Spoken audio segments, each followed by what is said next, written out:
Hello बच्चों, स्वागत है हमारे इस YouTube के चैनल पे। बच्चों, आज की क्लास में हम लोग क्लास 12 के विद्युत रसायन चैप्टर के अगले टॉपिक के बारे में बात करने वाले हैं। और आज का जो हम लोगों का टॉपिक है इलेक्ट्रोड, ठीक ना। इलेक्ट्रोड क्या होता है बच्चों? इलेक्ट्रोड को हम लोग अर्ध सेल भी बोलते हैं ना। क्या बोलते हैं? अर्ध सेल।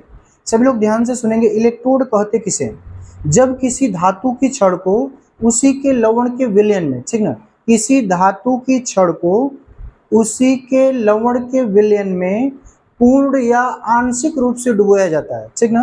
पूर्ण रूप से या फिर आंशिक रूप से डुबोया जाता है तो धातु की छड़ विलयन के सापेक्ष आवेशित हो जाती है, ठीक ना।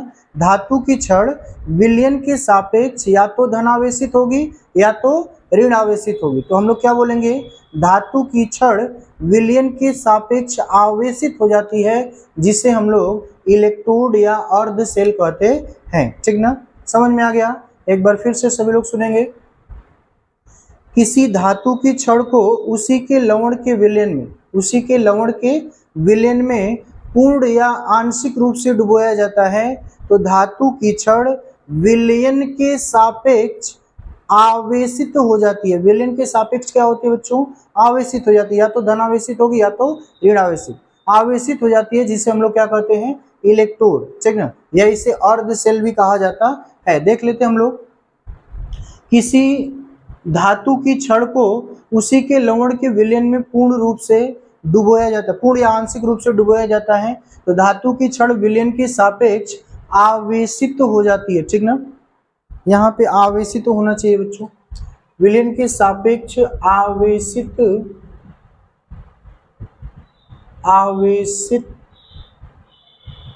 हो जाती है, जिसे इलेक्ट्रोड या अर्ध सेल कहते हैं। जिसे हम लोग क्या कहते हैं बच्चों? इलेक्ट्रोड या अर्ध सेल कहते हैं। जैसे देख लीजिए इस फिगर में, यहाँ पर कॉपर सल्फेट के विलयन में कॉपर धातु की छड़ को डुबोया गया है। क्या बोला गया था परिभाषा में?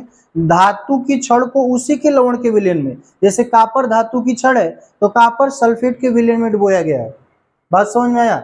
यहाँ पे जिंक धातु की छड़ है तो जिंक सल्फेट के विलयन में डुबोया गया है, ठीक ना।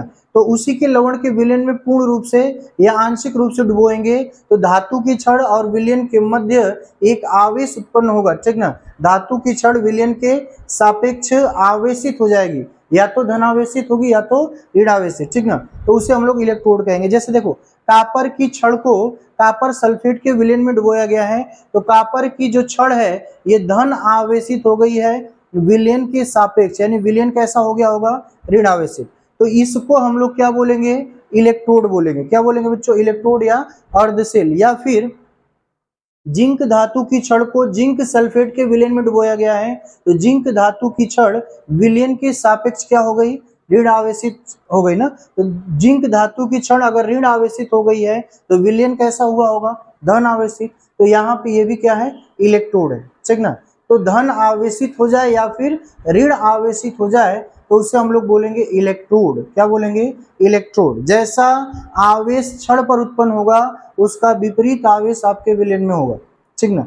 आगे हम लोग बात करते हैं बच्चों। अगला है इलेक्ट्रोड के प्रकार, टाइप ऑफ इलेक्ट्रोड, ठीक ना। इलेक्ट्रोड के प्रकार। इलेक्ट्रोड जो होते हैं दो प्रकार के होते हैं। हम सभी लोग जानते हैं इलेक्ट्रोड कितने प्रकार के होते हैं? दो प्रकार के होते हैं।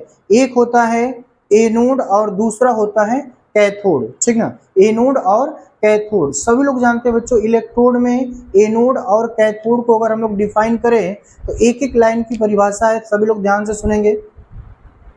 वह इलेक्ट्रोड जिस पर ऑक्सीकरण, कौन सी अभिक्रिया? ऑक्सीकरण होता है ना, ऑक्सीकरण की अभिक्रिया होती है, वह एनोड कहलाता है। क्या कहलाता है? एनोड। मतलब जिस इलेक्ट्रोड पर ऑक्सीकरण की अभिक्रिया हो रही होगी उसे हम लोग क्या कहेंगे? एनोड कहेंगे। और जिस इलेक्ट्रोड पर अपचयन की अभिक्रिया होगी उसे हम लोग क्या कहेंगे बच्चों? कैथोड कहेंगे। मतलब जिस इलेक्ट्रोड पर ऑक्सीकरण होगा एनोड होगा और जिस पर अपचयन होगा वो क्या होगा?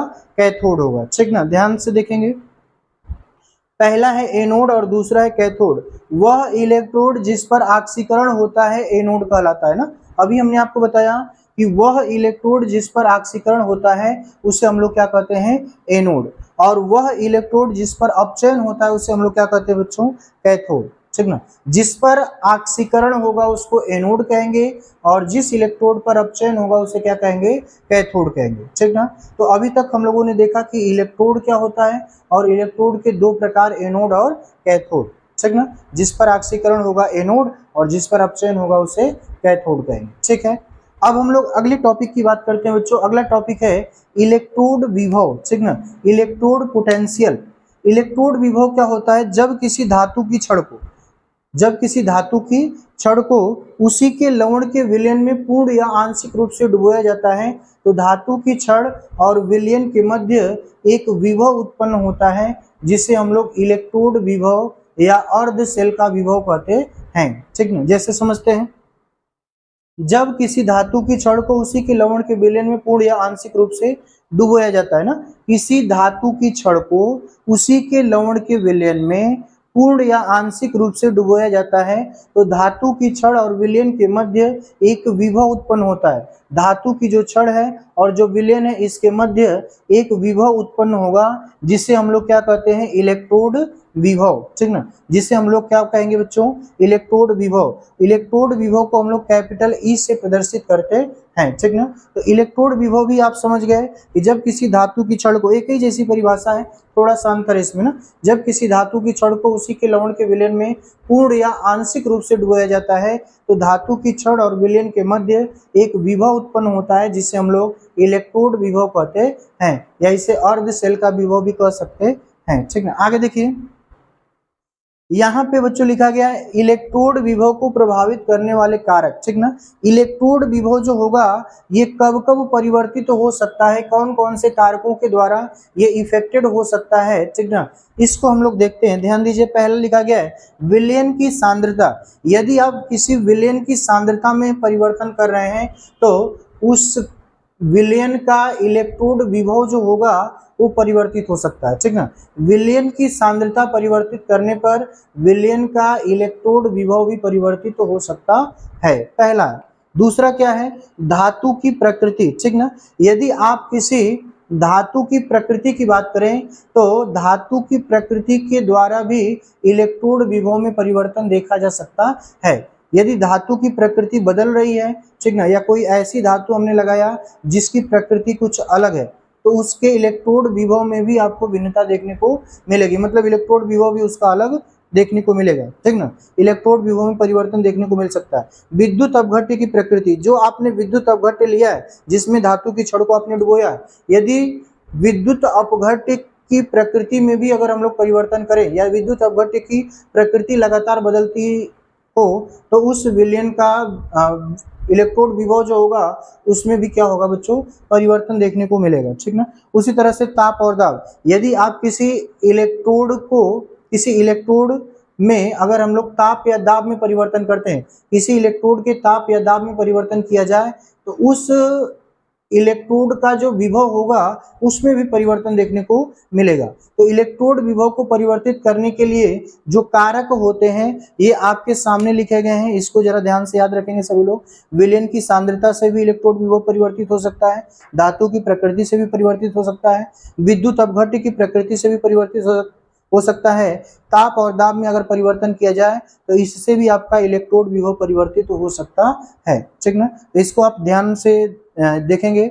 अगला टॉपिक क्या है बच्चों, इलेक्ट्रोड विभव का उत्पन्न होना। अगर हम यहाँ पे बोल रहे हैं कि किसी धातु की छड़ को उसी के लवण के विलयन में पूर्ण या आंशिक रूप से डुबोया जाता है तो धातु की छड़ और विलयन के मध्य, ठीक ना, एक आवेश उत्पन्न होता है जिसे हम लोग इलेक्ट्रोड कहते हैं। तो ये आवेश किस प्रकार से उत्पन्न होता है इसको सबसे पहले नर्स वैज्ञानिक ने समझाया था, उसी को हम लोग समझते हैं और आगे हम लोग नर्स इक्वेशन पढ़ेंगे तो वहां पे समझेंगे। देखिएगा, इसमें हमने दो पॉइंट करके समझाया हुआ है। देखो, पहला पॉइंट क्या कि जब धातु की छड़ को विलयन में डुबोया जाता है तो धातु के धनायन, ठीक ना, विलयन में जब धातु की छड़ को विलयन में डुबोएंगे तो धातु के जो धनायन होंगे वो छड़ से विलयन की तरफ जाएंगे, ठीक ना। धातु के धनायन छड़ से विलयन की तरफ जाने लगते हैं जिससे विलयन धनावेशित हो जाता है। देखो ध्यान से बच्चों, यदि धातु के छड़ को विलयन में अगर हम लोगों ने डुबोया है, धातु के धनायन जो होंगे अगर छड़ से विलयन की तरफ जाएंगे तो इस सभी विलयन के चारों तरफ धनायन दिखेंगे।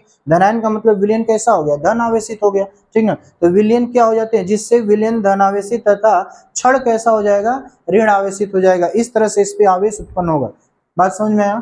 इस तरह से इस पर क्या उत्पन्न होगा, आवेश। धातु के जो धनायन होंगे वो छड़ से विलयन की तरफ आएंगे, मतलब पूरे विलयन में धनायन आ गए और छड़ में क्या बच जाएंगे, ऋणायन। तो छड़ कैसा होगा, ऋण आवेशित हो जाएगा और विलयन कैसा हो जाएगा, धन आवेशित हो जाएगा, ठीक ना। तो इसी चीज को लिखा गया कि जब किसी धातु की छड़ को विलयन में डुबोया जाता है तो धातु के धनायन छड़ से विलयन की तरफ जाने लगते हैं, जिससे विलयन धनावेशित और छड़ ऋण आवेशित हो जाता है, ठीक ना। तो इस तरह से धनावेशित और ऋण आवेशित होते हैं। या इसका दूसरा कंडीशन क्या हो सकता है बच्चों, कि जब धातु की छड़ को विलयन में डुबोया जाता है तो विद्युत अपघट्य के धनायन, यानी जो विलयन में विद्युत अपघट्य है इसके धनायन, ठीक ना, विलयन से छड़ की तरफ ना, विलयन से छड़ की तरफ जाने लगते हैं और विलयन से छड़ की तरफ जाने लगेंगे तो बताओ छड़ धन आवेशित हो जाएगा और विलयन कैसा होगा, ऋण आवेशित हो जाएगा, ठीक ना। तो इस प्रकार से किसी भी इलेक्ट्रोड पर धन आवेश या ऋण आवेश उत्पन्न होता है, ठीक ना। किसी भी छड़ पर धन आवेश या ऋण आवेश उत्पन्न होता है। और आप जानते हैं कि धन आवेश या ऋण आवेश के बीच में जो विभव उत्पन्न होगा उसे हम लोग इलेक्ट्रोड विभव कहेंगे। यानी कि इन आवेश के मध्य, ठीक ना, जो भी विभव का अंतर होगा उसे हम लोग इलेक्ट्रोड विभव कहेंगे। और इस प्रकार से इलेक्ट्रोड पर इलेक्ट्रोड विभव की उत्पत्ति होती है, ठीक है। तो बच्चों आज की क्लास में हम लोग इतना ही देखेंगे, इलेक्ट्रोड के प्रकार, ठीक ना, इलेक्ट्रोड विभव को प्रभावित करने वाले, ठीक ना, कारक हम लोगों ने देखा। इलेक्ट्रोड विभव कैसे उत्पन्न होता है इसको देखा। तो इसके आगे आने वाले वीडियो में हम लोग मानक इलेक्ट्रोड विभव, हाइड्रोजन मानक इलेक्ट्रोड विभव, इन सब के बारे में, ठीक ना, बात करेंगे, ठीक ना। तब तक के लिए धन्यवाद।